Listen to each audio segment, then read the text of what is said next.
Assalamualaikum warahmatullahi wabarakatuh. Saya Mario Suki Saputra, NPM 3925 110014 dari kelas PTO 1 ingin menyampaikan tentang head treatment flying hardening.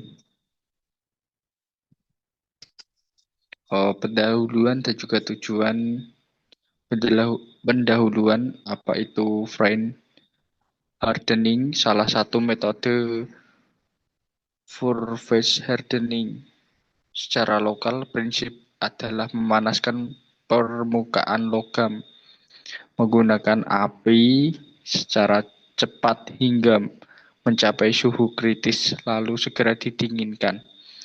Tujuan utamanya adalah mendapatkan permukaan luar yang keras dan tahan aus, namun tetap mempertahankan bagian dalam yang tangguh dan ulet agar tidak mudah patah saat menerima beban kejut. Mengapa otomotif? Tidak semua bagian komponen butuh keras total. Contoh roda gigi. Roda gigi harus keras agar tidak cepat aus, tapi porosnya harus ulet agar tidak getas. Prinsip kerja, proses ini mengikuti siklus heat treatment standar namun dalam waktu yang sangat singkat. Heating atau pemanasan, permukaan dipanaskan hingga suhu aus teknik. Biasanya di atas 723 Celcius atau tergantung kadar karbon. Karena menggunakan nyala api langsung panas tidak sempat merambat ke bagian dalam. Soaking atau penahan waktunya sangat singkat agar butiran kristal tidak tumbuh terlalu besar.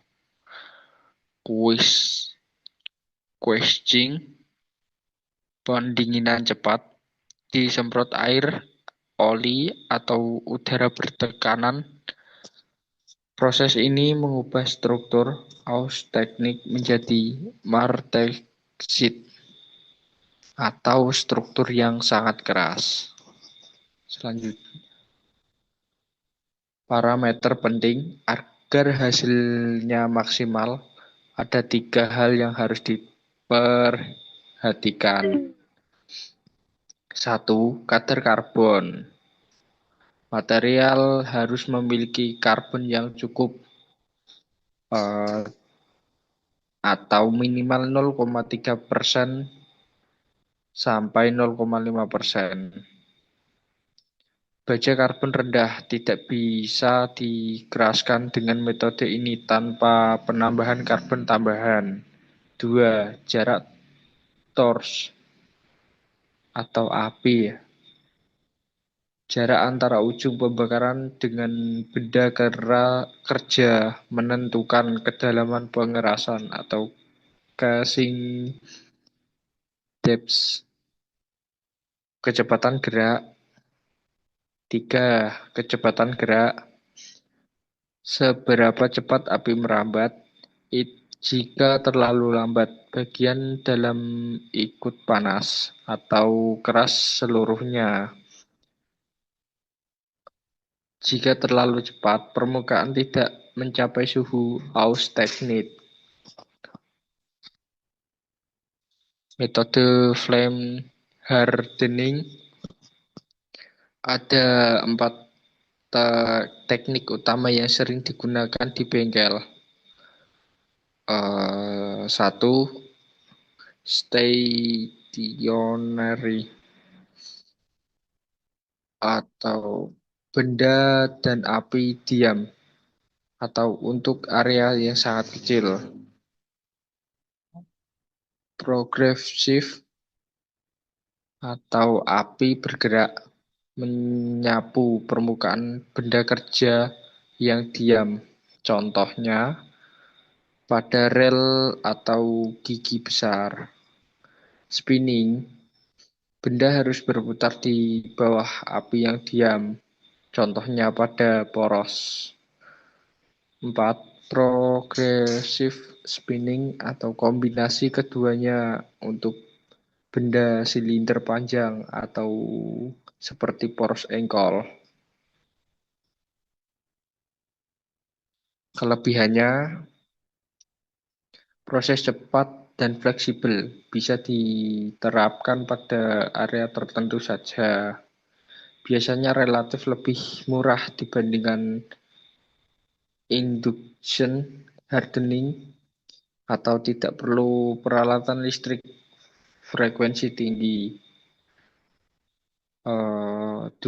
Kedalaman pengerasan dapat diatur atau melalui waktu pemanasan dan jarak api. 3. Inti tidak liat atau kuat.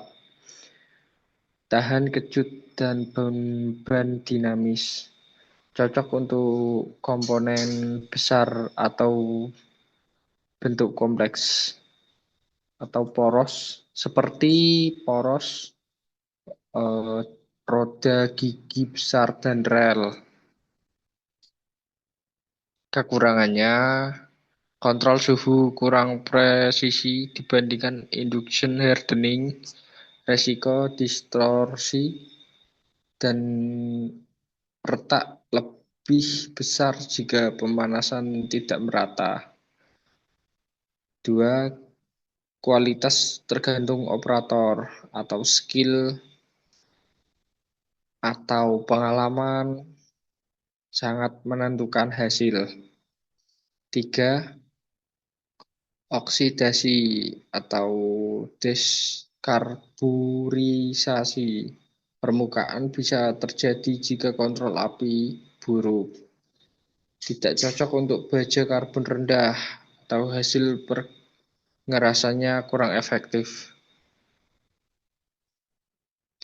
Aplikasi di dunia otomotif. 1. Beberapa komponen kendaraan yang sering diproses dengan flying hardening antara lain crankshaft atau poros engkol pada bagian jurnal agar tetap bergesekan atau gesekan. 2. Camshaft atau noken as pada bagian lobe atau tonjolannya. 3. Gear atau roda gigi, terutama roda gigi berukuran besar di alat berat. 4. Strip knuckle atau bagian yang menerima gesekan tinggi. Oke, terima kasih penjelasannya. Kalau ada salah kata, mohon dimaafkan. Oke, terima kasih.